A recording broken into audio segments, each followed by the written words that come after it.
हर व्यक्ति के पास, हर घर में, हर महिला के पास जो उद्यमी है, उसके पास नोट छापने की मशीन तो नहीं है, पर पैसे बनाने की मशीन है।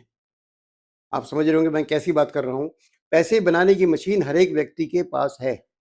एक सब्जी वाला भी सुबह 5,000 रुपए की सब्जी का ठिया लगाता है, शाम तक 7,000 रुपए पैदा कर लेता है सब्जी बेच के। फिर हुआ ना पैसे बनाने की मशीन, 2,000 रुपए वो भी बना लेता है। बट जब इस पैसे बनाने की मशीन को आप डैमेज कर देते हैं, कंप्लायंस नहीं करते, नियम कायदे कानून से नहीं चलाते, तो वो मशीन तो आपकी बर्बाद हो ही जाती है, जीवन भी बर्बाद हो जाता है।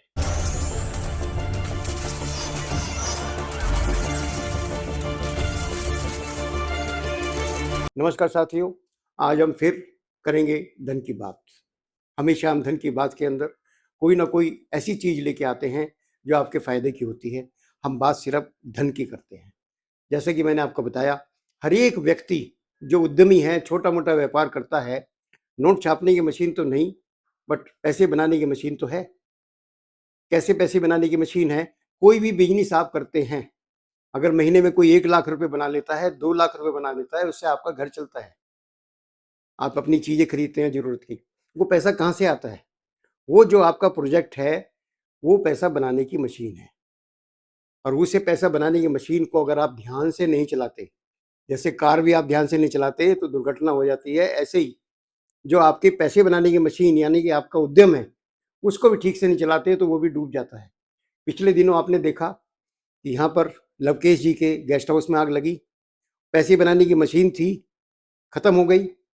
आपने ये देखा, पिछले दिनों लखनऊ में आग लग गई, कोचिंग सेंटर में आग लग गई। पैसे बनाने की मशीन थी, बहुत फेमस लोग होते हैं ये जो कोचिंग चलाते हैं, स्टूडेंट्स इनके पास आते हैं, मशीन बर्बाद कर ली, खत्म है, खुद जेल चले गए। तो मेरे कहने का मकसद ये है दोस्तों कि हमेशा मैं कहता हूँ जब कोई बिजनेस करते हैं, आप बहुत अच्छा बिजनेस करते हैं, उसको कायदे कानून नियम कानून से क्यों नहीं करते, जिससे वो आपके पैसे बनाने की मशीन बची रहे, हमेशा हमेशा के लिए पैसा कमा सके। आप ये देखिए, किराए की प्रॉपर्टी में बना था वो कोचिंग सेंटर। उस व्यक्ति को क्या जरूरत थी ऐसी जगह पर किराए पे लेना और कोचिंग सेंटर चलाना? ऐसी जगह है जो इलीगल है, कंस्ट्रक्शन इलीगल है, उसमें कोई व्यवस्था नहीं है, फायर फाइटिंग की व्यवस्था नहीं है। ऐसी जगह पर क्या जरूरत थी? अपना पूरा कैरियर खराब किया, सब कुछ खराब कर लिया। तो जरूरत इस बात की है कि इसको बड़ी संजीदगी से सोचा जाए। जब भी कोई आजकल नए स्टार्टअप शुरू कर रहे हैं, बिजनेस शुरू कर रहे हैं, बिल्कुल ध्यान रखें, कंप्लायंस में गड़बड़ी ना करें। जो भी कंप्लायंसेस है, फायर की है, इलेक्ट्रिसिटी की है, म्यूनिसिपैलिटी की है, वो सारे लाइसेंसेस आपके पास इंटैक्ट होने चाहिए। मैं ये नहीं कहता कि कभी वहाँ पर कोई हादसा नहीं होगा, हादसा वहाँ भी हो सकता है, पर वो हादसा ही होगा। अगर आपके पास कंप्लायंसेस प्रॉपर नहीं है, आपके पास सारी परमिशंस नहीं है, वो हादसा क्राइम में बदल जाएगा, आप क्रिमिनल का ठप्पा आपको लग जाता है, हमेशा मैं ये कहता हूँ। बट सवाल ये होता है कि क्या जिम्मेदारी जो उद्यम चलाने वाला है उसी की है? आप उसकी तरफ क्यों देखते रहते हैं? जाने हम गंवा देते हैं, इलीगल काम वो करता है। आज मैं इस पे आपको बताना चाहता हूँ कि हम खुद जागरूक रहे। इस देश की जनता खुद एक बहुत बड़ी आर्मी है। देखिए, जब आप कहीं भी जाते हैं, जब आपका बच्चा कहीं जा रहा है पढ़ने के लिए, क्या आपकी जिम्मेदारी ये नहीं बनती कि जाके देखें कि वहाँ पे व्यवस्था कैसी है, वो कैसा है, वहाँ पर फायर की व्यवस्था है नहीं है, एंट्री ठीक है नहीं है जितनी होनी चाहिए, बहुत छोटा संकरा जीना तो नहीं है? क्या ये भी नहीं देखते आप? अरे जान है तो जहान है। बच्चे को पढ़ने के लिए भेज रहे हैं, आपको इंस्टीट्यूट अगर कोई अच्छा नहीं मिलता है, ना मिले, 1 साल वेट कर लीजिए, आपके घर पे ट्यूशन पढ़ा लीजिए। बच्चे की जान से ज़्यादा कुछ नहीं है। आपके बच्चे पढ़ने जाते हैं तो आप क्यों नहीं इंटरेस्ट लेते? मैं आपसे वादा करता हूँ, आपको ये बताता हूँ कि जब आप ये देखना शुरू कर देंगे, जब आप ये देखना शुरू कर देंगे तो ये खुलने बंद हो जाएँगे। हमेशा हम दोष देते हैं कि उसने इल्लीगल काम किया, उसने ऐसा किया, सहभागी तो हम भी बने, किसी भी। फॉर एग्जाम्पल गेस्ट हाउस चल रहा था लवकेश जी का, लवकेश जी एक, जिन्होंने नियम कायदे का ध्यान नहीं दिया एक, दूसरा जूनियर इंजीनियर एमसीडी का दो, तीसरा पुलिस ऑफिसर तीन। कितने लोग थे इस पूरे व्यवस्था में? 4 से 6 लोग थे। वो 4 से 6 लोग जिम्मेदार थे। क्या जिम्मेदार आप नहीं? लाखों आदमी इस दुनिया में रहते हैं, सबसे पहले पड़ोसी को जाके देखना चाहिए। जहाँ गेस्ट हाउस खुलता है वो पड़ोसी उसका विरोध करें। किसके लिए विरोध करें? किसके लिए विरोध करें? अपने साथियों के लिए, जो वहाँ पे आकर रहने वाले हैं, जिनकी जानें चली जाती हैं, उसका विरोध करें। अगर वो नहीं मानता है, वहाँ पर एक बोर्ड लगा दें, ये जगह रहने के लिए सुरक्षित नहीं है। कोई आपका कुछ नहीं कर सकता, वो कहीं आपकी शिकायत नहीं कर सकता, क्योंकि वो खुद गलत है। मेरा आपसे कहना है, आप जागरूक बनिए। जब भी आपका बच्चा कहीं पढ़ने जाता है, माँ-बाप की ड्यूटी है जाके देखें, वहाँ पे व्यवस्था कैसी है, पानी पीने की व्यवस्था है, बिजली की व्यवस्था ठीक है, कोई ऐसी इर्रेगुलरिटी तो नहीं है। अगर वो ऐसी है, तो वहाँ अपने बच्चे को कदापि मत भेजिए। आप देखिए, ऐसे कोचिंग सेंटर खुद बंद हो जाएँगे।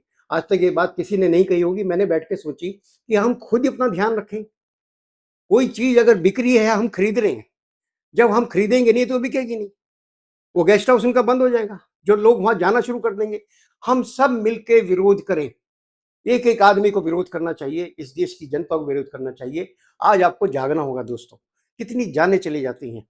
वहाँ पर फायर हुई गेस्ट हाउस में, वहाँ लोग मरे, वहाँ पर बच्चे जले, मरे, उससे कूदे बिल्डिंग से, तो आप वहाँ पे भेजते ही क्यों हैं? मैं हमेशा देखता हूँ, 40 साल से मैं ऑफ़िस चला रहा हूँ, कोई बच्चा हमारे यहाँ स्पेशली महिला नौकरी करने आती है, तो उसके माँ-बाप साथ में आते हैं, वो देखने आते हैं माहौल कैसा है। जब वो ये कवायद कर सकते हैं, तो आप लोग क्यों नहीं? आपका बच्चा है, उसकी जान है तो जहान है, पढ़ाई इतनी ज़रूरी है। जब वो बचेगा ही नहीं तो क्या करोगे? आईएएस, आईपीएस बनेगा तो जब बचेगा। इसलिए बहुत ज़रूरी है साथियों, आप जागिए। ये लोग नहीं जाग रहे हैं, 4-5 लोग एक व्यवस्था को चलाते हैं, ये उसको खराब करते हैं, आप उसका बहिष्कार करिए। थोड़ी-सी तकलीफ आपको होगी, पर एक बहुत सुंदर संसार आप बना सकते हैं, बहुत सुंदर भारत आप बना सकते हैं। तो आज से ये कसम उठाइए कि जो भी इल्लीगल चल रहा है, चाहे वो गेस्ट हाउस हो, चाहे सिनेमा हॉल हो, चाहे कोचिंग हो, उसका बहिष्कार करिए, उसमें मत जाइए, अपने बच्चे को वहाँ मत भेजिए, मत भेजिए, मत भेजिए। आप देखेंगे वो कोचिंग सेंटर बंद हो जाएगा, सब एक साथ हो जाए तो। अपने बच्चों को वहाँ मत भेजिए, कोचिंग सेंटर हरगिज़ नहीं चलेगा, वो एक दिन बंद होगा। आज के लिए सिर्फ इतना ही है। मैंने आपको ये गुरु मंत्र दे दिया है कि कभी भी ऐसी जगह ना तो ठहरिए, ना अपने बच्चों को भेजिए। कोई भी जगह आपको लगती है कि इल्लीगल लगती है, ये नियम कायदे से नहीं चल रही है, तो वहाँ पे जाना बंद करिए। आपको अच्छी लगी है तो इसको लाइक करिए, अपने दोस्तों को इसको भेजिए और सुरक्षित रहिए। मेरा ये प्रोग्राम देखते रहिए, मेरे साथ बने रहिए। आज के लिए बस इतना ही। नमस्कार।